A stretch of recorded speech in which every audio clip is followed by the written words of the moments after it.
The discovery of the Galilean satellites. Probably the most significant contribution that Galileo Galilei made to science was the discovery of the 4 satellites around Jupiter that are now named in his honor.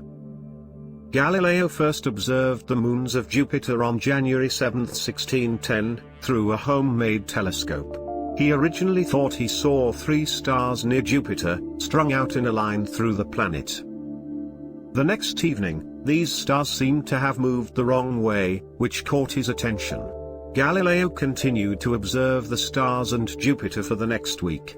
On January 11th, a 4th star, which would later turn out to be Ganymede, appeared. After a week, Galileo had observed that the 4 stars never left the vicinity of Jupiter and appeared to be carried along with the planet, and that they changed their position with respect to each other and Jupiter. Finally, Galileo determined that what he was observing were not stars, but planetary bodies that were in orbit around Jupiter. This discovery provided evidence in support of the Copernican system and showed that everything did not revolve around the Earth. Galileo's observations of Jupiter's moons. Galileo published his observations in Sidereus Nuncius in March 1610. I should disclose and publish to the world the occasion of discovering and observing 4 planets, never seen from the beginning of the world up to our own times, their positions, and the observations made during the last 2 months about their movements and their changes of magnitude, and I summon all astronomers to apply themselves to examine and determine their periodic times, which it has not been permitted me to achieve up to this day.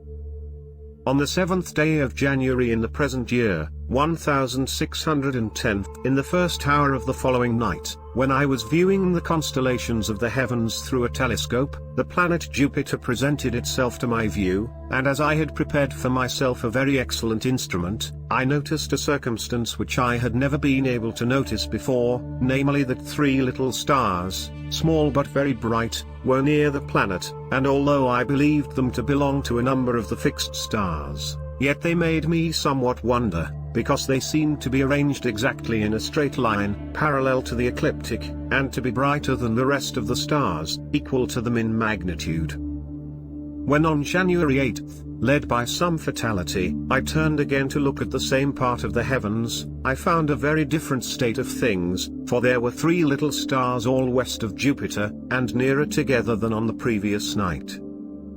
I therefore concluded, and decided unhesitatingly, that there are 3 stars in the heavens moving about Jupiter, as Venus and Mercury around the Sun, which was at length established as clear as daylight by numerous other subsequent observations.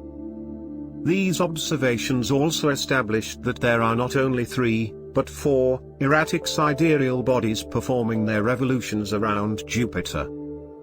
Simon Marius claimed to have observed Jupiter's moon as early as late November 1609, about 5 weeks prior to Galileo, and had begun recording his observations in January 1610 at about the same time Galileo was first making his observations.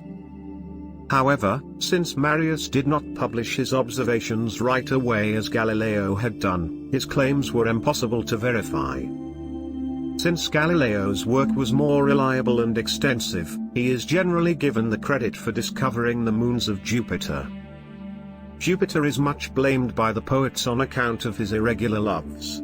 3 maidens are especially mentioned as having been clandestinely courted by Jupiter with success.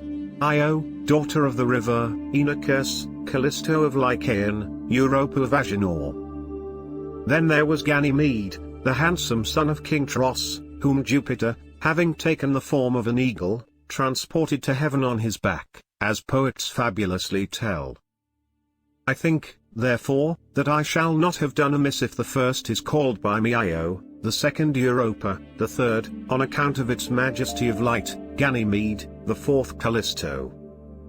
This fancy, and the particular names given, were suggested to me by Kepler, imperial astronomer, when we met at Ratisbon Fair in October 1613. So if, as a jest, and in memory of our friendship then begun, I hail him as joint father of these 4 stars, again I shall not be doing wrong. Galileo originally called the Jupiter's moons the Medicean planets, after the Medici family and referred to the individual moons numerically as I, 2, 3 and 4. Galileo's naming system would be used for a couple of centuries.